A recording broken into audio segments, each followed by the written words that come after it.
하나님의 말씀 보도록 하겠습니다. 오늘 주일 저희에게 주신 하나님의 말씀은 느헤미야 12장 27절에서 47절까지의 말씀입니다. 지금은 43절에서 47절까지 말씀만 봉독하도록 하겠습니다. 느헤미야 12장 27절에서 47절까지의 말씀, 43절에서 47절까지 제가 여러분들을 위해서 봉독해 드리겠습니다. 이날에 무리가 큰 제사를 드리고 심히 즐거워하였으니 이는 하나님이 크게 즐거워하게 하셨습니다. 부녀와 어린아이도 즐거워하였으므로 예루살렘이 즐거워하는 소리가 멀리 들렸느니라. 그날에 사람을 세워 곡간을 맡기고 제사장들과 레위 사람들에게 돌릴 것 곧 율법에 정한 대로 거제물과 처음 익은 것과 11조를 모든 성읍밭에서 거두어 이 곡간에 쌓게 하였노니 이는 유다 사람이 섬기는 제사장들과 레위 사람들로 말미암아 즐거워하기 때문이라. 그들은 하나님을 섬기는 일과 결례의 일을 힘썼으며 노래하는 자들과 문지기들도 그러하여 모두 다윗과 그의 아들 솔로몬의 명령을 따라 행하였으니 옛적 다윗과 아삽의 때에는 노래하는 자의 지도자가 있어서 하나님께 찬송하는 노래와 감사하는 노래를 하였으며 스룹바벨 때와 느헤미야 때에는 온 이스라엘이 노래하는 자들과 문지기들에게 날마다 쓸 몫을 주되 그들이 성별한 것을 레위 사람들에게 주고 레위 사람들은 그것을 또 성별하여 아론 자손에게 주었느니라. 아멘. 제가 10몇 년 전이죠. 애틀란타에서 대학 청년부 사역을 할 때 청년들에게 우리는 왜 예배를 드리는가?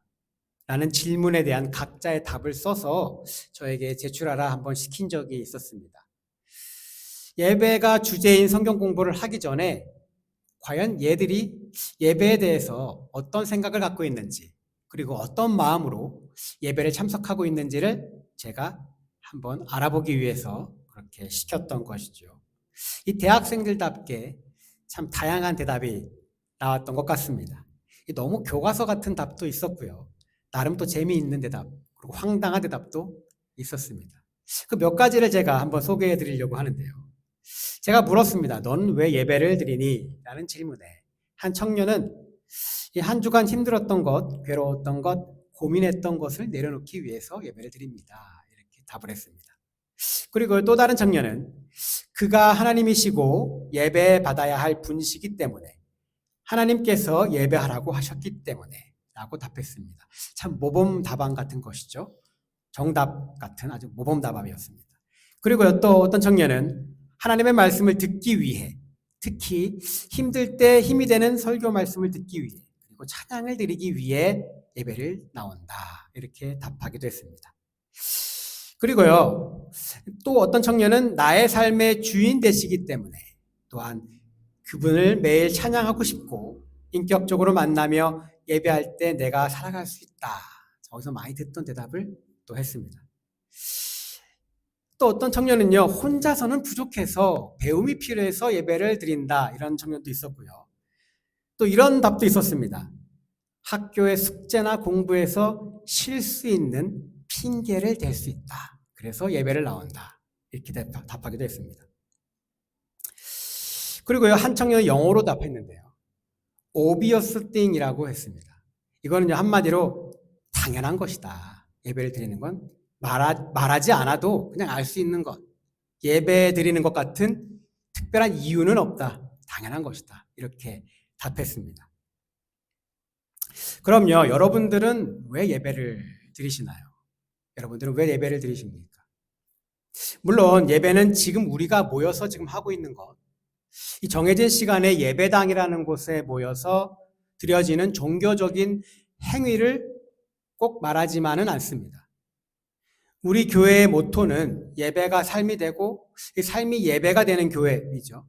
이 모토는요, 로마서 12장 1절의 말씀을 근거로 합니다. 로마서 12장 1절에서요, 바울은요, 이렇게 말합니다. 그러므로 형제들아, 내가 하나님의 모든 자비하심으로 너희를 권하노니 너희 몸을 하나님이 기뻐하시는 거룩한 산 제물로 드리라. 이는 너희가 드릴 영적 예배니라 라고 말하죠. 사실 여기서 이 영적 예배라고 한국말로 번역되어 있는 말은 이 합당한 예배, 합리적인 예배 이렇게 번역하는 게 더 헬라의 원어에 가깝게 번역되는 겁니다. 이 영적이라고 하니까 우리가 자꾸 스피리추얼한 것만 생각하는데 그게 아니고요. 합당한 예배가 더 이 번역에 가깝습니다.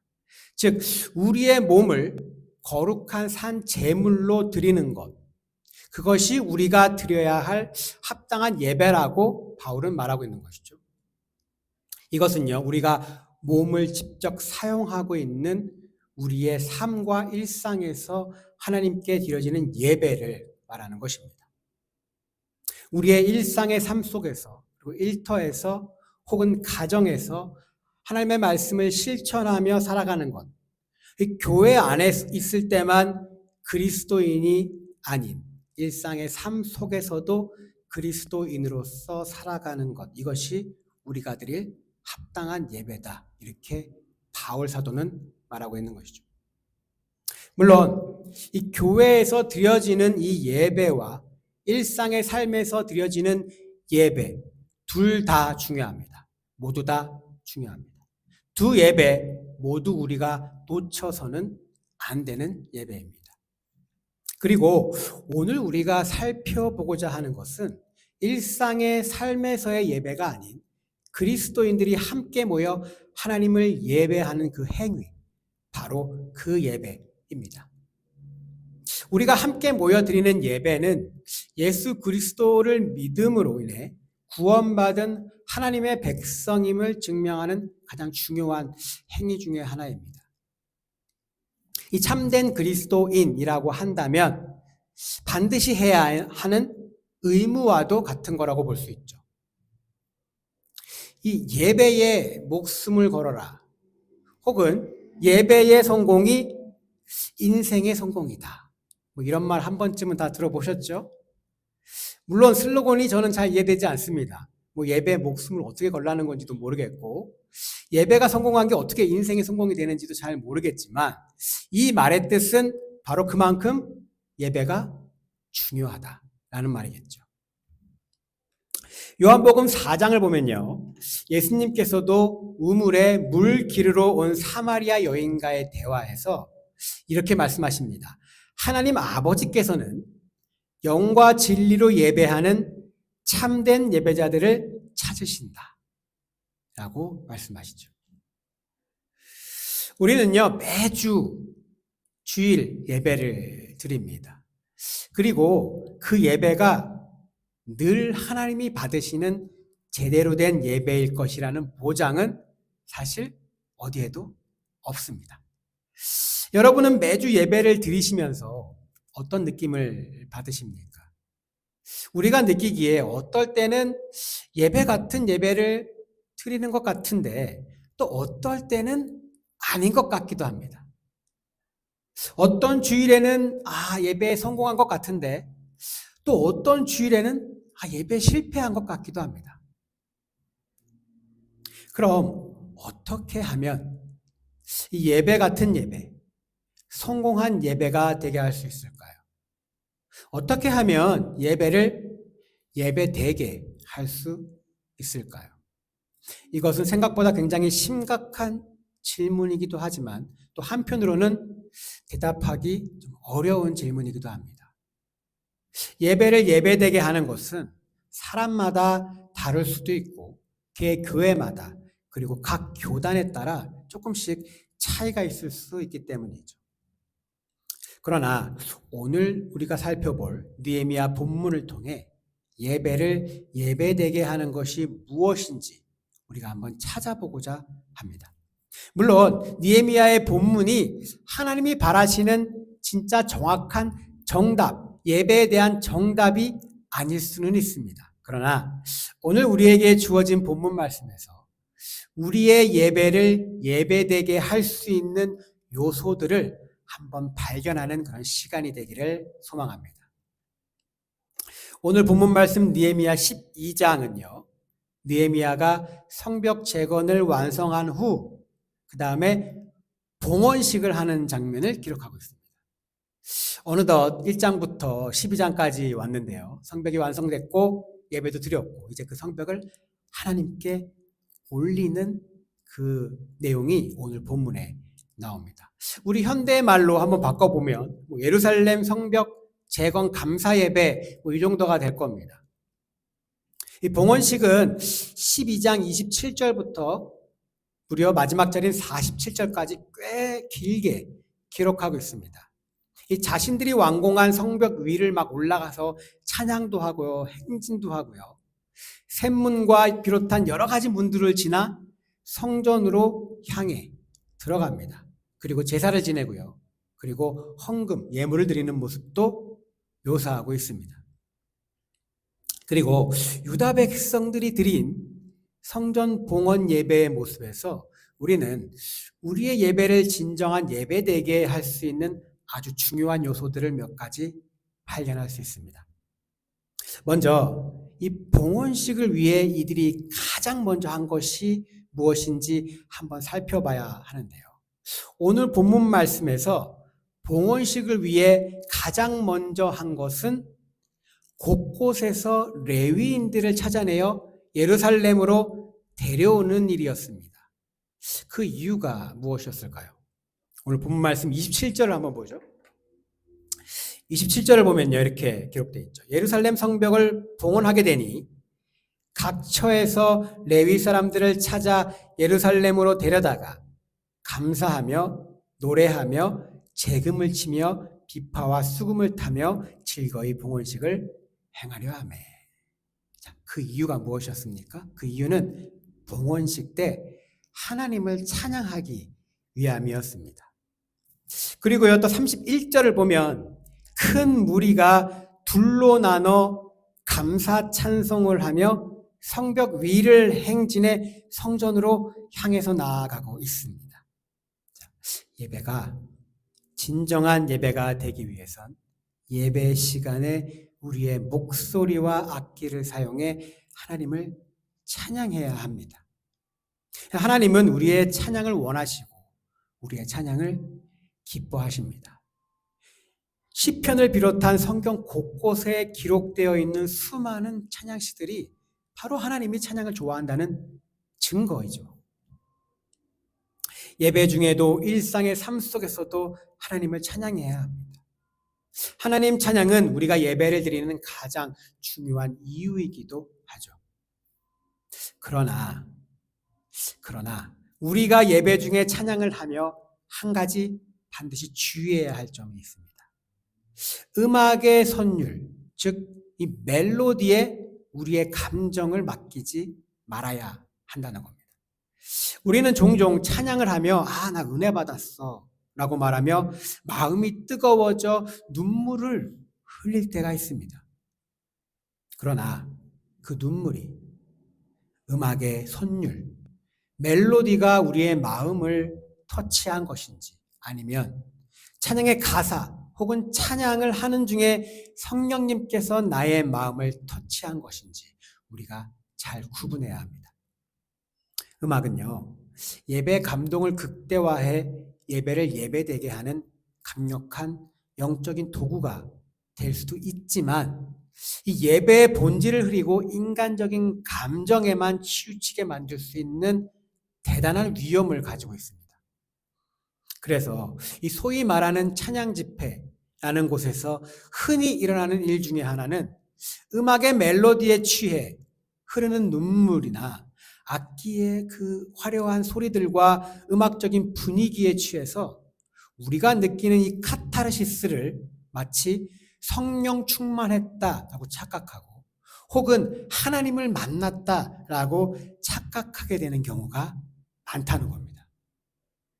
정말 그럴까요?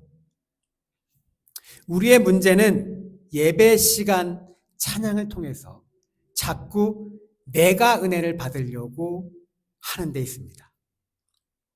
그런데요, 찬양은 하나님을 향한 우리의 신앙 고백이고 하나님의 이름을 높여 드리는데 원래 그 첫 번째 진정한 목적이 있습니다. 우리가 매번 찬양을 하며 이 사실을 반드시 기억해야 하는 것이죠. 그래서 찬양을 할 때는 찬양의 선율이나 악기의 소리보단 우리가 입으로 하는 신앙 고백, 즉 하나님의 이름을 높이는 가사의 내용에 더욱더 집중할 필요가 있습니다. 그러나 너무나 감사한 것이 있습니다. 그럼에도 불구하고 그 찬양을 받으신 하나님이 다시 우리에게 돌려주시는 은혜가 분명히 있다는 거죠. 우리는 찬양을 통해 하나님의 위로를 받기도 합니다.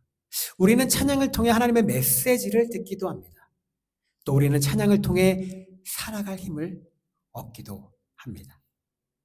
우리는 하나님을 찬양하고 하나님은 우리에게 은혜를 주신다는 거죠.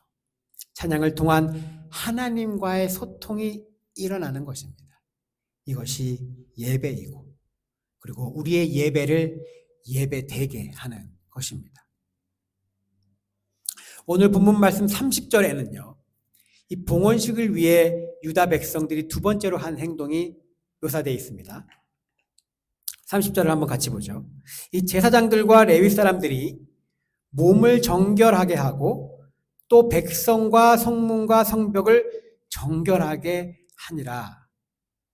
이 예배를 위해 제사장과 레위인, 그들을 비롯한 모든 백성들이 몸을 깨끗하게 하고 심지어 하나님께 봉헌하는 성벽도 깨끗하게 합니다. 이뿐만 아니라 아마 그들은 그 전에 입었던 옷도 깨끗하게 빨아서 이날 아마 준비해 놓았을 겁니다.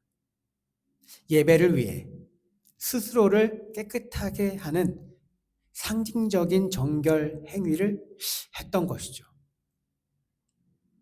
아마 대부분의 성도들은 주일 아침이면 이제 깨끗하게 목욕을 하고 제대로 된 옷을 갖춰 입은 채 예배에 참석할 겁니다. 그럼 꼭 목욕을 하고 정장이나 가진 옷 중에 가장 비싸고 좋은 옷을 입고 머리에 왁스도 좀 발라서 올백으로 좀 쫙 넘기기도 하고 화장도 좀 화려하게 하고 루즈도 좀 빨간 거 이런 거 좀 바르고 그리고 예배에 참석해야 하는 건가요? 이렇게 예배에 참석해야 하나님이 기뻐하시고 그래야만 우리의 예배를 받아주시는 건가요? 저도 늘 주일 예배에는 평소에 매지도 않던 이 넥타이를 이렇게 매고, 그죠? 정장, 평소에 입지도 않는 정장을 입고 이렇게 교회에 나옵니다. 그러나 저는 목사라고 늘 넥타이에 정장을 입고 예배를 인도하고 설교해야 된다라고 생각하지는 않습니다. 실제로 대부분의 미국 교회들의 목사님들은 굉장히 좀 캐주얼하게 입고 나와서 설교도 하고요. 예배도 인도하고 미국 교회 성도들도 굉장히 캐주얼하게 입고 나와서 편안하게 입고 와서 예배를 드립니다. 물론 미국 교회가 맞고 한국 교회가 틀렸다라는 것은 아닙니다. 그러나 한 가지 확실한 것은 하나님은 절대 우리의 옷차림과 화려한 외모를 보지 않으신다는 거죠. 분명 하나님은 우리의 겉모습이 아닌 예배에 참석한 우리의 마음, 즉 내적 동기로 우리가 드리는 예배를 판단하신다는 겁니다. 이 말을 들은 성도님들 중에 좀 극단적인 분들은 종종 이렇게 얘기하시는 분들이 있습니다. 그럼 뭐 자고 일어나서 눈곱 그냥 다 낀 채로 그냥 머리 떡진 채로 슬리퍼 슬슬 신고 나와서 예배 드려도 되겠네? 이렇게 말하시는 분들도 있습니다. 그런데 과연 이런 생각과 모습으로 예배에 참석하는 사람이 하나님이 보시기에 올바른 내적 동기로 예배에 임할까요? 그건 아닌 것 같습니다.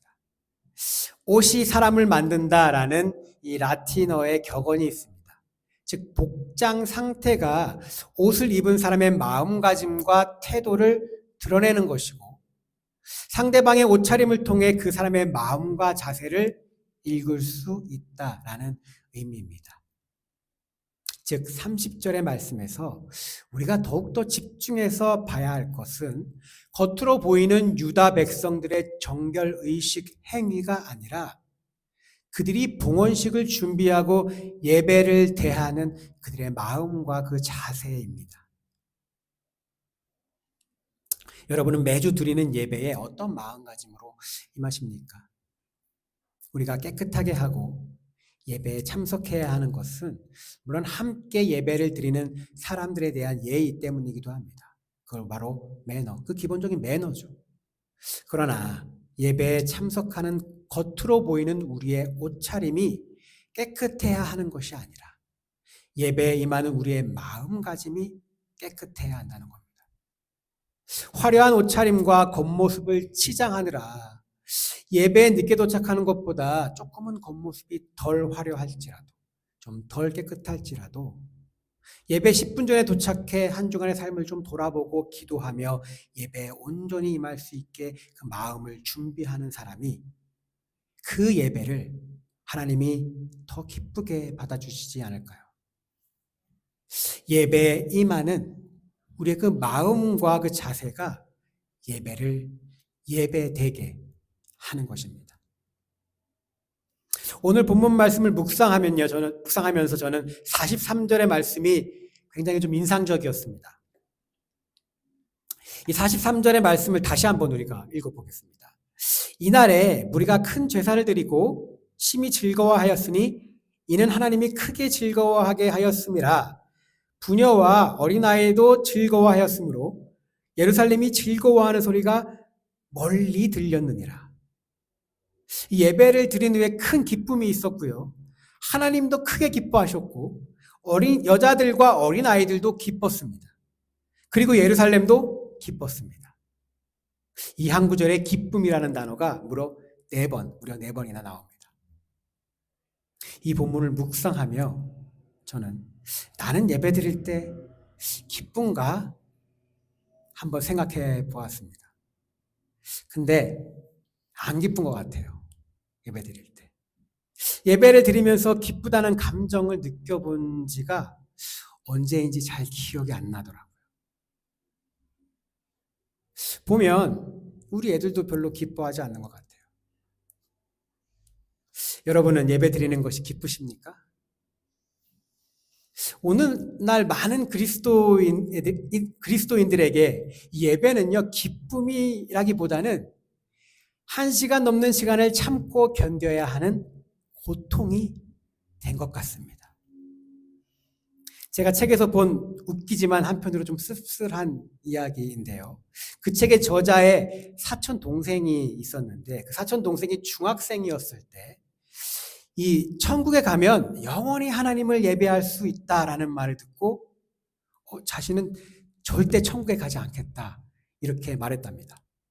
그래서 그 이유를 물어보니까 그 사촌 동생이 이렇게 얘기했다고 합니다. 일주일에 한 번 드리는 예배도 힘든데 영원히 예배를 한다고? 거기는 천국이 아니라 나한테는 지옥이야. 이렇게 말했다고 합니다. 이 한국교회 예배 분위기는 다 아시지만 굉장히 좀 무겁고 심각합니다. 예배를 제가 오랫동안 인도하면서 앞을 보고 있으면 교인들의 얼굴은요, 늘 무표정에 굉장히 심각합니다. 무슨 일이 있으신 것 같을 정도로 심각해요. 그런데 여러분, 진정한 예배는 기뻐야 되는 거 아닐까요? 기뻐야 하는 거 아닙니까? 왜 우리의 예배에는 기쁨이 없을까요? 분명 한때는 예배를 드리는 것이 기쁨일 때가 있었던 것 같은데 예배를 드리러 가는 길이 너무나 즐거웠던 그런 때가 있었는데 왜 지금은 예배가 의무감에 참고 견뎌야만 하는 그런 고통이 되었을까요? 복음의 은혜가 무뎌진 것일까요? 아니면 예배 중에 전해지는 이 하나님의 말씀이 너무 흔해 빠져서 우리의 마음을 울리지 못하기 때문일까요? 아니면 언제 어디서나 심지어 집에서도 편안하게 원하면 드릴 수 있는 이 흔해 빠진 예배라 예배에 대한 소중함과 갈급함이 없기 때문일까요? 주께와 엎드려라고 하는 찬양 여러분 혹시 아시죠? 그 찬양의 가사가 이렇게 고백합니다. 주께와 엎드려 경배드립니다. 주 계신 곳에 기쁨 가득 무엇과도 누구와도 바꿀 수 없네. 예배 드림이 기쁨됩니다. 예배 드리는 것만으로도 기쁨이 된다는 겁니다. 예배드림 그 자체가 기쁨이 되는 것. 예배를 드린 후에 우리의 마음이 이 기쁨으로 가득 차는 것. 바로 이것이 예배를 예배되게 하는 것이죠. 오늘 본문 마지막 44절에서 47절까지의 말씀에는 유다 백성들이 물질을 들여서 하나님을 예배하고 하나님의 종이라고 불리는 제사장들과 레위인들, 그리고 노래하는 자들과 문지기들을 후원하는 모습을 그리고 있습니다. 예배를 예배되게 하는 것. 그 마지막은 바로 드림입니다. 드림. 세상을 살다 보면 참 어려운 일을 많이 우리가 겪으면서 살아가게 되죠. 그럴 때마다 종종 듣는 이야기가 있습니다. 돈으로 해결할 수 있는 문제가 세상에서 가장 쉬운 문제다. 예배를 드리며 본인이 하나님께 드릴 수 있는 것 중에 가장 쉬운 것이 물질이면 그것을 드리면 됩니다. 그리고 그것이 목소리면 목소리를 드리면 됩니다. 그리고 내가 드릴 수 있는 것 중에 가장 쉬운 것이 음식 솜씨라면 음식을 드리면 됩니다. 그것이 아이들을 가르치는 것이라면 교사로 자신을 드리면 되는 것이죠. 그것이 피아노라면 교회 반주로 하나님께 드리면 되는 겁니다. 마음을 드리고 시간을 드리고 예배를 통해서 내가 드릴 수 있는 것을 그냥 드리면 되는 겁니다. 예배 안에서 각자 성도들이 자신이 드릴 수 있는 것을 하나님께 드리는 것이 예배를 또 예배되게 하는 바로 그것입니다. 그리고요, 사실 예배의 본질은 결국 드리는 데 있다는 겁니다. 그러나 우리는요, 우리의 예배에 임하는 모습을 잘 생각해 보면 우리는 예배를 통해 온통 받는 것에만 관심을 기울입니다. 예배를 통해 은혜도 받고, 예배를 통해 복도 받고, 예배를 통해 기도도 받고, 마음의 평안도 받고, 성경의 지식도 받고, 삶의 지혜도 받고, 이것도 받고, 저것도 받고.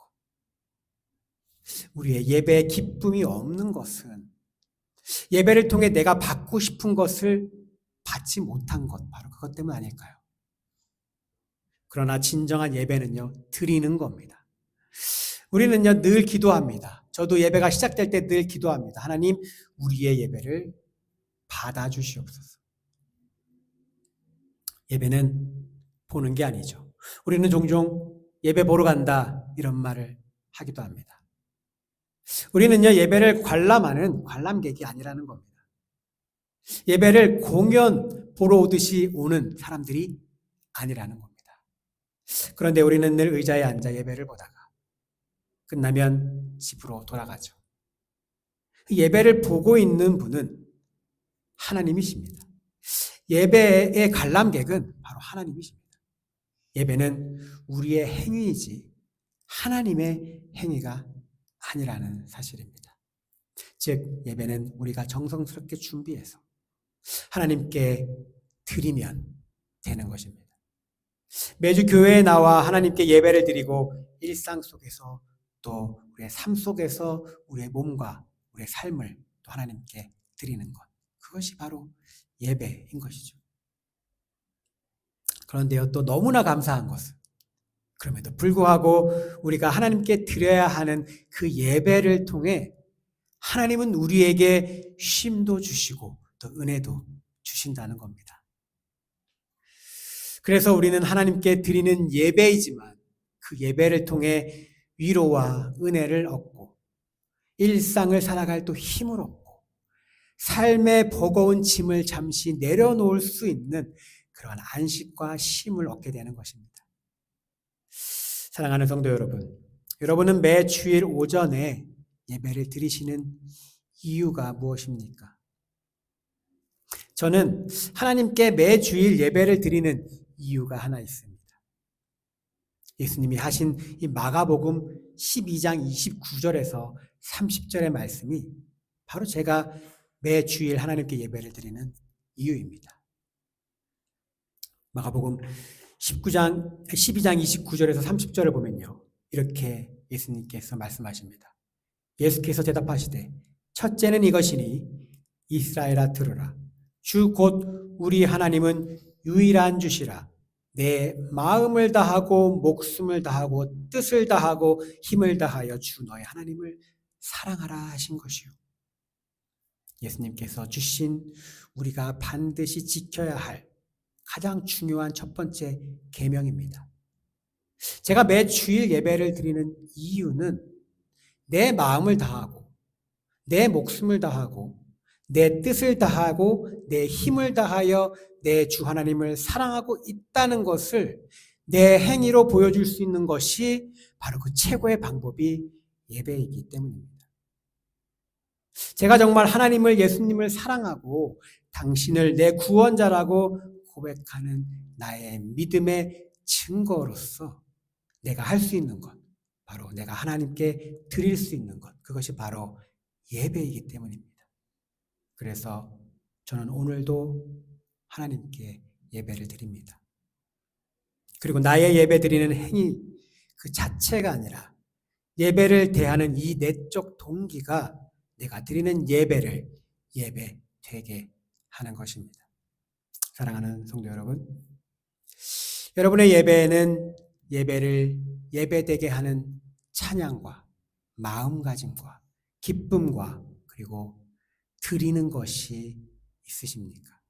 이 가운데 부족한 것은 무엇입니까? 그리고 어떻게 하면 그것을 회복할 수 있을까요? 한 주간 이 질문에 대한 진지한 고민이 있기를 주님의 이름으로 간절히 소망합니다. 그리고 그를 통해 그야말로 여러분의 예배가 예배되는 그런 은혜가 있기를 주님의 이름으로 간절히 축복합니다.